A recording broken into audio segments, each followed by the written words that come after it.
Hello friends, पिछले video में हमने क्लास 7th का जो हिस्ट्री है उसका chapter number 2 new Kings and kingdom start किया था। तो आज हम उसका सेकेंड पार्ट जो है कि जो हमारे चोला एम्पायर के बारे में जो कि साउथ इंडिया में था, तो उसके बारे में हम पढ़ेंगे। तो एक क्लोजर लुक हम लेने की कोशिश करेंगे चोलास के बारे में।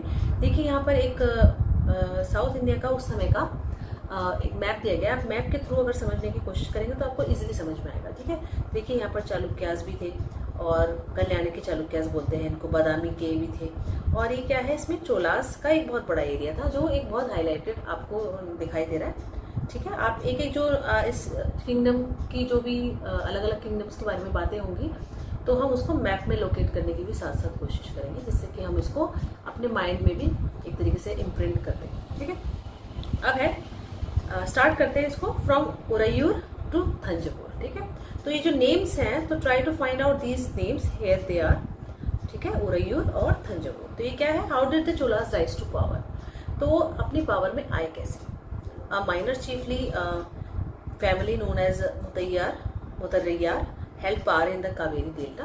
ठीक है, एक छोटी सी फैमिली थी, मतलब चीफली फैमिली का मतलब ये कि जो एक पर्टिकुलर एरिया का कोई चीफ होता है उसकी जो फैमिली थी, जिन्हें उन्हें क्या बोलते हैं, मुतरैयार बोलते हैं। उनकी पावर कहाँ थी, कावेरी का जो कावेरी नदी थी साउथ में, उसका जो डेल्टा था वहाँ के उसके पास थी। They were subordinate to the Pallava kings. ठीक है, जो पल्लव किंग थे उनके वो सबॉर्डिनेट यानी कि उनके नीचे वाले उसमें आते थे, उनकी जो पोजीशन थी वो उनके नीचे थी।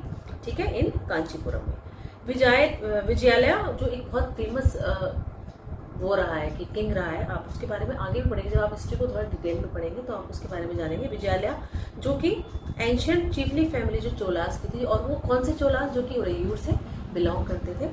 तो वो उसका एक किंग था, कैप्चर द डेल्टा। उसने क्या किया था, उस कावेरी का जो डेल्टा था उसको पूरा जीत लिया, कॉन्कर कर लिया, कैप्चर कर लिया from the Muttaraiyar in the middle of the. तो जो मुतरैयार फैमिली थी पहले वो उस पर कंट्रोल रखती थी, उससे किसने जीता, विजयालय ने कंट्रोल कर लिया अपना। And he built the town of Thanjavur. उसने क्या किया, थंजावुर का एक टाउन बनाया। And a temple for goddess Nishumbhasudini. There actually I can't pronounce it well, तो आप इसको थोड़ा स्लोली करके निशुम्भासुदिनी दे। ठीक है, तो ऐसे प्रोनाउंस करेंगे I think. The successor of Vijayalaya, तो विजयालय जब राजा रहा तब उसने ऐसा किया, डेल्टा को कैप्चर किया। उसके बाद के जो राजा आए, ठीक है, उन्होंने क्या किया, कॉन्कर किया यानी जीता उनको, किनको, नेबरिंग रीजन्स। उन्होंने क्या किया, डेल्टा, कावेरी डेल्टा का रीजन तो उनके पास था ही, साथ में उन्होंने आसपास के रीजन्स को, किंगडम्स को भी जो कि थे उनको भी कॉन्कर करके अपने जो किंगडम को थोड़ा साइज में बढ़ा दिया एंड अपनी पावर को भी उन्होंने बढ़ा दिया। तो जो Pandyan and Pallava territories to the south and north were made part of this kingdom. ठीक है, तो पांडियन कौन थे, साउथ की एक टेरिटरी थी, एंड पल्लवा कौन सी थी, नॉर्थ में थी। तो उन दोनों को भी उन्होंने अपने किंगडम का एक पार्ट बना लिया, यानी कि उनको भी उन्होंने जीत लिया। नाउ एक और किंग के बारे में आप पढ़ेंगे, ये भी बहुत फेमस किंग है, राजराजा फर्स्ट। इनको मोस्ट पावरफुल चोला रूलर माना जाता है। ठीक है, अगर आप इनकी हिस्ट्री जब डिटेल में पढ़ेंगे तब आपको पता चलेगा कि ये बहुत अच्छे राजा मतलब माने जाते हैं। चोला रूलर में सबसे फेमस है, मतलब became king in 985 and expanded control over the most of these areas. तो उन्होंने क्या किया, 985 में वो किंग बने और इस पूरे एरिया पर जो कि पहले से था, इसके बारे में भी हमने बात की, उसको अपने कंट्रोल में कर लिया। He also recognise the administration of the empire, और उन्होंने रीऑर्गेनाइज किया, यानी कि जो एडमिनिस्ट्रेशन पहले से चल रहा था, कामकाज चल रहा था, उसको दोबारा से ऑर्गेनाइज किया अपने एम्पायर को। और राजा के जो सन थे, राजेंद्र वन यानी फर्स्ट, एक्चुअली फर्स्ट सेकंड जो इनकी क्रोनोलॉजी है, एक्चुअली क्या करते थे ये लोग, राजा लोग अपने बच्चों के या पोतों के नाम भी अपने ही नाम पर रख देते थे। और उनके आगे जब हम वो फर्स्ट और सेकंड नहीं बोलते थे, फर्स्ट और सेकंड हम लोग बोलते हैं पहचान करने के लिए कि वो वाला राजा है जो पहले नंबर पे था या थर्ड नंबर पे था, या जो भी उनकी क्रोनोलॉजी रही।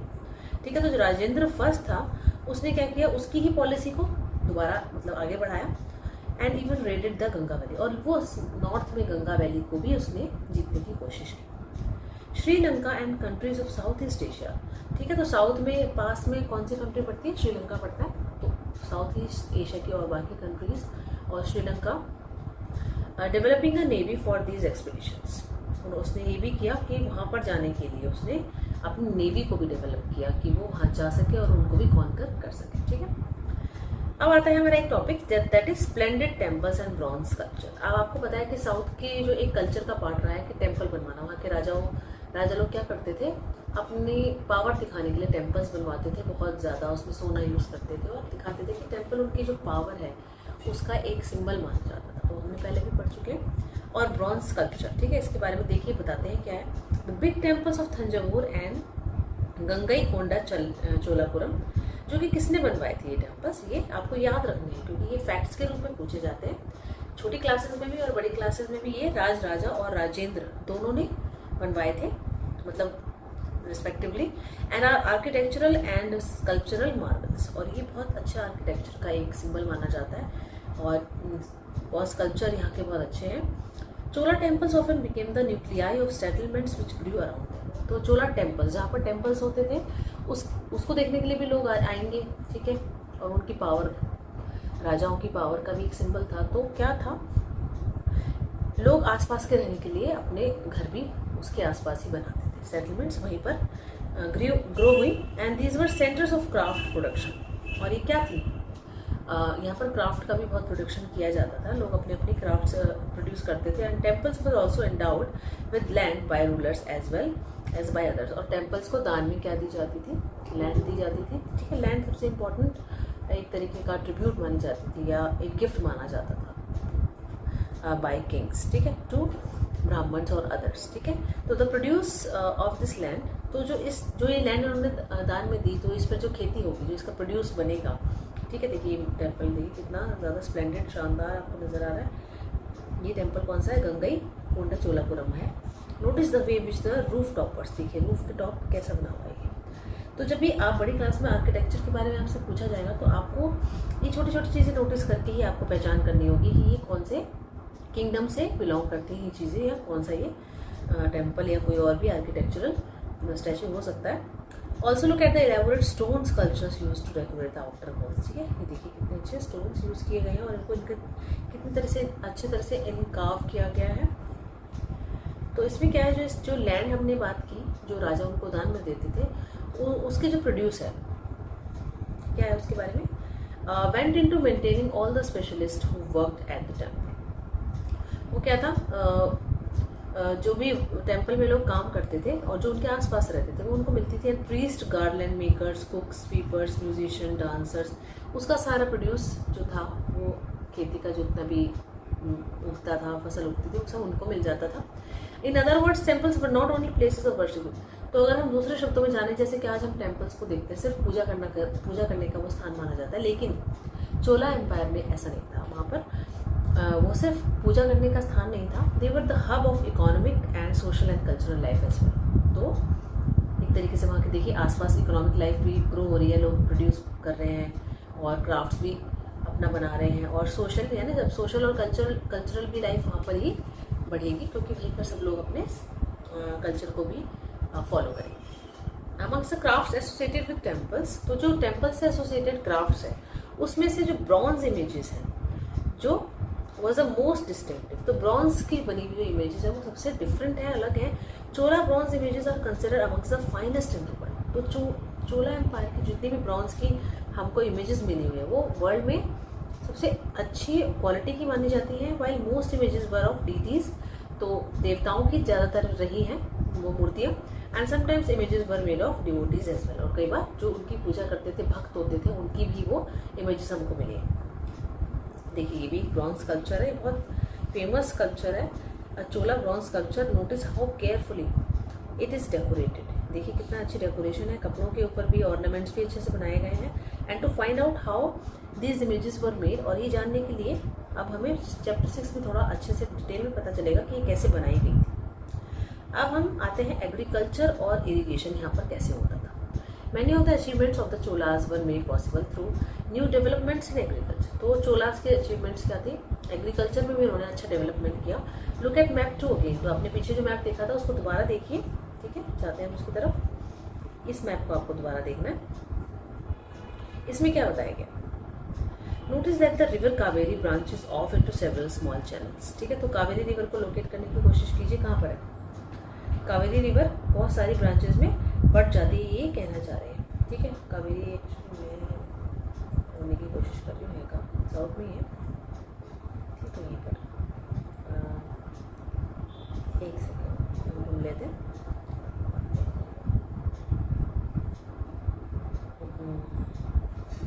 ये रही, ठीक है, ये देखिए दिस इज कावेरी रिवर और वो बहुत सारी ब्रांचेस, ये आपको ब्रांचेस दिख रही, कितनी सारी ब्रांचेस में ये डिवाइड हो गई है। तो अब क्या है, इससे क्या फ़र्क पड़ता है, जो छोटी छोटी जो चैनल्स हैं वो अपना बे ऑफ बंगाल में गिरने से पहले कई सारी ब्रांचेस में डिवाइड हो जाती है। दीज चैनल्स ओवरफ्लो फ्रीक्वेंटली, और ये जो चैनल्स हैं अलग अलग जो स्प्लिट हो गए ये क्या करते हैं, फ्रीक्वेंटली ओवरफ्लो हो जाते हैं, depositing fertile soil on their banks. और ये साथ में क्या होती है, जो मिट्टी नदियाँ अपने साथ मिट्टी बहा कर लेके आती हैं और जब वो एक जगह उसे इकट्ठा कर देती है तो वो सॉइल बहुत फर्टाइल हो जाती है। ठीक है, यानी कि वहाँ पर बहुत अच्छी खेती की जा सकती है।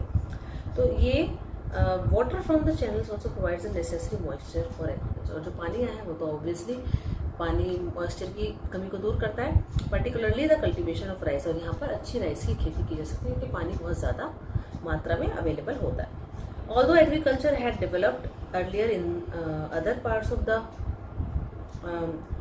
तमिलनाडु, ठीक है, तो क्या था, एग्रीकल्चर तमिलनाडु के दूसरे पार्ट्स में भी डेवलप तो हो रहा था, ऐसा नहीं कि सिर्फ इसी पार्ट में हो रहा था। It was only from the 5th and 6th century that was this area was opened up for the large scale cultivation. ठीक है, तो 5th और 6th सेंचुरी में ये एरिया बहुत ज़्यादा, इस एरिया में क्या था, पहले छोटे स्केल पर खेती होती थी, लेकिन 5th और 6th सेंचुरी में यहाँ पर बहुत ज़्यादा लार्ज स्केल पर खेती होने लगी। फॉरेस्ट जो थे उनको काटना पड़ा कुछ जगह से क्योंकि खेती के लिए जगह चाहिए थी। Land had to be levelled in other areas, और जो लैंड कई बार उबड़ खाबड़ होती है ना, उसको खेती के लायक बनाने के लिए हमें थोड़ा प्लेन करना पड़ता है, लेवल पे लाना पड़ता है, ऐसा भी किया गया। इन द डेल्टा रीजन, जो डेल्टा रीजन था उसमें जो एम्बैंकमेंट्स हैं, यानी कि नदी के चारों ओर एक बाउंड्री सी बना देते, वो भी बनानी पड़ी जिससे कि फ्लडिंग ना हो और जो नहरें हैं वो बनाई जा सके उस नदी में से। ठीक, जो कि क्या करेंगे, वो नहरें फील्ड्स तक पानी को ले जाएंगी। बहुत सारे एरियाज में जो 2 क्रॉप्स उगाई जाती थी एक साल में, और कुछ केसेस में it was necessary to water crops artificially. कई बार क्या होता था, नदी का पानी नहीं है या बारिश का पानी नहीं है तो आर्टिफिशियली क्रॉप्स में पानी दिया जाता था। Variety of methods were use. और इरिगेशन के लिए कौन कौन से मेथड्स यूज होते थे उस टाइम पर, कुछ एरियाज में कुएं खोदे जाते थे और कुछ प्लेसेस पर टैंक्स जो हैं उनको रेन वाटर इकट्ठा करने के लिए बनाया जाता था। Remember that irrigation works require planning. तो इरिगेशन करने के लिए, सिंचाई करने के लिए एक प्लानिंग की ज़रूरत पड़ती है, ऑर्गेनाइज करना पड़ता है लेबर को और रिसोर्सेज को, और ये जो सारा वर्क है उसे मेंटेन करना पड़ता है और डिसाइड करना पड़ता है कि पानी को शेयर कैसे करना है, किस किस फसल में कैसे कैसे पहुंचाना है। तो most of the new rulers as well as the people living in villages, ज़्यादातर जो नए रूलर्स होते थे जो कि क्या करते थे, विलेजेस में रहते थे, took an active interest in these activities. उन्होंने क्या किया, इन सारी एक्टिविटीज़ में बहुत अच्छा इंटरेस्ट लिया। अब आते हैं हम एडमिनिस्ट्रेशन वाले पार्ट पर। How was administration organise. जो कामकाज था, राज्य का कामकाज जो पूरा चलता है उसे एडमिनिस्ट्रेशन कहते हैं, चाहे वो लॉ एंड ऑर्डर हो, चाहे वो टैक्स कलेक्ट करना हो या फिर कुछ सोशल वर्क करना हो राजाओं के द्वारा, वो सारा कुछ एडमिनिस्ट्रेशन में ही आता है। सेटलमेंट्स ऑफ पीजेंट्स, जो किसानों के घर थे उनको हम और बोलते हैं, ठीक है, आपको ध्यान रखना है ये चीज़। Became prosperous with the spread of irrigation. तो जैसे ही खेती बढ़ गई तो उनकी क्रॉप्स अच्छा उगने लग गई, बिकने भी लग गई, तो अब क्या था, उनके घर अच्छे हुए, इनके पीजेंट्स के, जो उर थे, उर मतलब घर। तो groups of such villages formed larger units called Nadu. तो अब नाडू किसे बोला जाता था, तो विलेज, एक विलेज और ऐसे कई विलेजेस का एक ग्रुप वर कॉल्ड नाडूस। ठीक है, द विलेज काउंसिल, जो विलेज की काउंसिल होती थी, और जो नाडू थे वो मिलकर बहुत सारे एडमिनिस्ट्रेटिव फंक्शंस परफॉर्म करते थे, इंक्लूडिंग डिस्पेंसिंग जस्टिस। को जस्टिस देने का भी, जैसे हमारा कोर्ट काम करता है वैसे वो जस्टिस भी देते थे, एंड टैक्स को कलेक्ट करते थे, जो कि एडमिनिस्ट्रेशन का सबसे मेन पार्ट है। जो रिच पीजेंट्स होते थे उन्हें वेलाला बोलते थे। ठीक है, ये जो टर्म्स हैं ये बहुत इंपॉर्टेंट है और आपको बहुत अच्छे से इसको फॉलो करना है। कास्ट, वेलाला कास्ट से जो पीजेंट्स होते थे वो बहुत रिच होते थे। वो क्या करते थे, उनका कंट्रोल होता था नाडूस के अफेयर्स पर, कामकाज पर, under the supervision of the central Chola government. और ये सब वो कैसे करते थे, चोला गवर्नमेंट जो मेन राजा होता था उसके अंडर भी ये सब काम वो करते थे। चोला किंग ने कुछ रिच लैंड ओनर्स को कुछ उपाधियाँ टाइटल्स दे दी थी, जैसे कि उनको क्या बोला था उन्होंने, वेलन, जिसका मतलब है कि एक वेलन या ऐसा किसान जो कि 3 किंग्स की सेवा करता है। और अरैयार यानी उसको चीफ बोला जाता था। ये जो टर्म्स है जो तमिल में है ये आपको लर्न करनी है। Etcetera as markers of respect, तो ये रिस्पेक्ट के देने के लिए इस तरह के टाइटल्स दिए जा रहे थे। And interested them with important offices of the state of the centre, और उनको सेंट्रल गवर्नमेंट कुछ इम्पॉर्टेंट ऑफिसेज यानी कुछ इम्पॉर्टेंट डेजिग्नेशन देती थी, कुछ अच्छे पद पर उनको काम करने के लिए लगा देती थी। ठीक है, तो अब हमने क्या किया, वी हैव सीन कि जो ब्राह्मणा जो थे, ब्राह्मण सबसे ऊंची कास्ट थे, उनको लैंड मिलती थी, हमने पहले भी पढ़ा था, पिछले वीडियो में आप देख सकते हैं। उनको ब्रह्मदेव बोला जाता है। ठीक है, जो उनको लैंड दान में दी जाती थी उसे ब्रह्मदेव कहा जाता है। तो उसके रिजल्ट से क्या था, बहुत सारे ब्राह्मण सेटलमेंट उभर के आए। बहुत सारे जो क्या था, लैंड अगर ब्राह्मण को मिले तो हर जगह ब्राह्मण ही नजर आएंगे ना। ठीक है, उनके घर नजर आएंगे। कावेरी वैली में फिर ब्राह्मण के घर बहुत ज़्यादा हो गए साउथ इंडिया में। हर brahmadeya was looked after by an assembly of sabha. तो जो भी लैंड थी दान ली हुई उसको एक सभा, एक असेंबली है जिसे सभा बोला जाता था, वो उसकी देखभाल करती थी ऑफ प्रोमिनेंट ब्राह्मणा लैंड होल्डर्स। ठीक है, तो जो ब्राह्मण लैंड लॉर्ड होल्डर्स होते थे, जिनकी वो लैंड होती थी, वो करते थे इनकी देखभाल। And these assemblies work very efficiently. तो जो असेंबलीज होती थी, सभाएं होती थी, बहुत अच्छे से काम करती थी। उनके जो डिसीजंस थे वो जो इंस्क्रिप्शंस थे उसमें रिकॉर्ड किए जाते थे। ठीक है, बताने के लिए कि इस तरह के डेवलपमेंट, क्योंकि इंस्क्रिप्शंस क्या होता है, लोगों को इन्फॉर्म करने के लिए कि आगे आने वाली जो जनरेशन है वो जाने कि क्या क्या हमने किया। Often on the stones walls of temples, तो टेम्पल्स ही उनकी पावर का एक, राजाओं की पावर का एक सिंबल थे, तो उस पर ही वो इंस्क्रिप्शंस खुदवा देते थे। और ये सारे डिसीजंस जो उन्होंने लिए सभा में वो सब उस पर लिखे होते थे। Association of traders known as nagarams. ठीक है, जो व्यापारी होते थे उनकी भी एक एसोसिएशन थी, उसको नगरम कहा जाता था।